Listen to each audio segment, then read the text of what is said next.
ఈటీవీని అంటే ఈనాడు ఈటీవీ దాన్ని ఏమంటారు, నేను ఇంతకుముందు కూడా చాలాసార్లు చెప్పా, బట్టలు కట్టుకుని పాతివ్రత్యం నటిస్తూ వ్యభిచరించేటటువంటి వ్యవహారం. ల్యాండ్ టైటిలింగ్ యాక్ట్ గురించి ఈనాడు రోజు పుంకాను కథనాలు రాస్తుంది. బట్ ఈటీవీకి సంబంధించిన ఒక కథనం ఒకసారి మనం ప్రస్తుతం అర్జెంటుగా దాన్ని ప్రైవేట్ చేసేసారు. ఎందుకు అంటే తెలిసిపోతుందని. దాన్ని ఒక్కసారి విందాం ఏంటి అనేటువంటిది. యజమానులకు భద్రత కల్పించే టైటిల్ గ్యారంటీ చట్టం భవిష్యత్తులో రాబోతోంది. ఆంధ్రప్రదేశ్లో ఇప్పటికే ఇది అమల్లోకి వచ్చింది కూడా. మీకు భూమి ఉంటే అది పట్టాదారు పాసు పుస్తకంలో కానీ లేదా ఆన్లైన్ రికార్డులో కానీ నమోదై ఉంటుంది. ప్రస్తుత విధానంలో ఒక్కోసారి భూమి ఉన్నా సరైన పాసు పుస్తకాలు లేక లేదా ఇతర హక్కు పత్రాలు లేక రికార్డులో సరైన వివరాలు నమోదు కానందువల్ల భూ యజమానులు ఇబ్బందులు పడుతున్నారు. కానీ కొత్త చట్టాన్ని అనుసరించే భూమి హక్కుదారులు తమ వివరాలను నమోదు చేయించుకోవాల్సి ఉంటుంది. టైటిల్ రిజిస్టర్లో ఎవరి పేరుంటే ఆ వ్యక్తిని భూ యజమానిగా పరిగణించి ప్రభుత్వం ఆ భూమికి గ్యారంటీ కల్పిస్తుంది. టైటిల్ గ్యారంటీ చట్టం పూర్తి వివరాల గురించి హైదరాబాద్కు చెందిన ప్రముఖ భూ చట్టాల నిపుణులు ఎం సునీల్ కుమార్ నుంచి తెలుసుకుందాం. భూమి ఉంటే ఏ రికార్డు ఉండాలి, ఏ కాగితం ఉండాలి, ఇది చాలా మందికి, ఆ మట్టుకొస్తే ఎక్కువ శాతం మందికి పూర్తిగా తెలియని ప్రశ్న. తెలంగాణ రాష్ట్రంలో కావచ్చు, ఆంధ్రప్రదేశ్ రాష్ట్రంలో కావచ్చు, పదుల సంఖ్యలో భూమి రికార్డులు ఉన్నాయి. భూమి కొనుగోలు చేసే రకరకాల కాగితాలు ఉన్నాయి. ఇందులో ఏ కాగితం ఉంటే భూమి మీద హక్కు ఉన్నట్టు, ఏ రికార్డులో పేరు ఉంటే ఆ భూమి మనదైపోతుంది. దీనికి పూర్తి సమాధానం ఎవరు చెప్పలేని ఒక గందరగోళమైన పరిస్థితి. ఎందుకంటే ఏ రికార్డు ఫైనల్ రికార్డు కాదు, ఏ కాగితం అంతిమ కాగితం కాదు హక్కులు నిరూపణ చేసుకోవడానికి.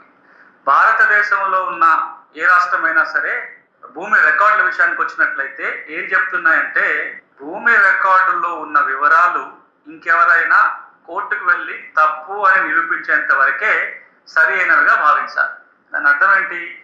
ఈరోజు నాకు భూమి ఉంది ఆంధ్రప్రదేశ్లో, నా పేరు అడంగల్లో ఉంది, నాకు పాస్ పుస్తకం ఉంది.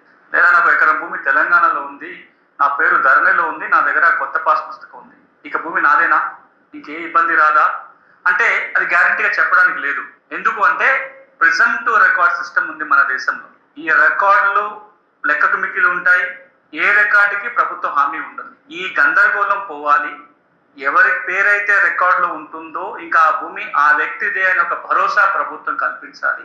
ఏ వ్యక్తి దగ్గర అయితే పట్టా కాగితం ఉంటుందో, పట్టా పుస్తకం ఉంటుందో, ఇక ఆ భూమి ఆ వ్యక్తిదే అని చెప్పే వ్యవస్థ, గ్యారంటీగా చెప్పే వ్యవస్థ ఉండాలి అని చెప్పి గడిచిన 30-40 సంవత్సరాలుగా ప్రయత్నాలు జరుగుతున్నాయి. ప్రెజెంట్ రికార్డ్ సిస్టమ్ని తొలగించి భూమి హక్కుకి పూర్తి భరోసా ప్రభుత్వం ఇచ్చే టైటిల్ గ్యారంటీ వ్యవస్థ తేవాలనే ప్రయత్నం ఈ దేశంలో ఎప్పటి నుంచో జరుగుతుంది. భారతదేశం మొత్తంలో ఇప్పుడున్న రికార్డులన్నింటినీ తొలగించి టైటిల్ గ్యారంటీ వ్యవస్థ తేవాలి అని చెప్పి 1989లో ప్లానింగ్ కమిషన్ చెప్తే అప్పటి నుంచి రకరకాల ప్రయత్నాల ద్వారా ఈ రోజున దేశవ్యాప్తంగా టైటిల్ గ్యారంటీ వ్యవస్థ తీసుకొచ్చే ప్రయత్నం జరుగుతుంది. 2024 డిసెంబర్ నాటికి అన్ని రాష్ట్రాలలో కూడా టైటిల్ గ్యారంటీ వ్యవస్థ తేవాలి అంటుంది కేంద్ర ప్రభుత్వం. ఆంధ్రప్రదేశ్ విషయానికి వస్తే కూడా ఇంతకు మునుపున్న ప్రభుత్వం ప్రతి భూమికి భూధార్ కార్డు ఇవ్వాలి అని ఒక పైలట్ ప్రాజెక్ట్ నిర్వహించింది కృష్ణా జిల్లాలో. ఇప్పుడు వచ్చిన ప్రభుత్వం కూడా దాన్ని కొనసాగిస్తూ ఇంకో కొత్త రికార్డు తయారు చేసే ప్రయత్నంలో ఉంది.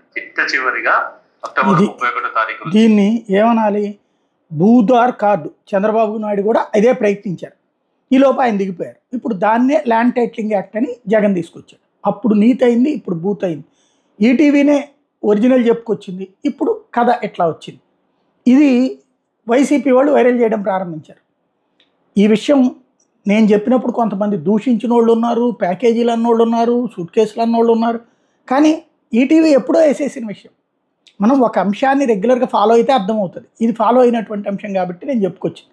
ఇప్పుడు ఏమైంది అంటే ఫైనల్గా అది ప్రైవేట్ చేసేసింది. అంటే ఇంతకాలం అబద్ధాలతో వంచి అసలు నిజం వాళ్లే ఇంతకుముందు చెప్పారని తెలిసి ఇప్పుడు ఆ నిజాన్ని దాచేసి అబద్ధమే జనంలోకి తీసుకెళ్లే ప్రయత్నం చేస్తున్నారు. ఇది నిజమైనటువంటి జర్నలిజమా ఆలోచించుకోవాల్సిన సందర్భం.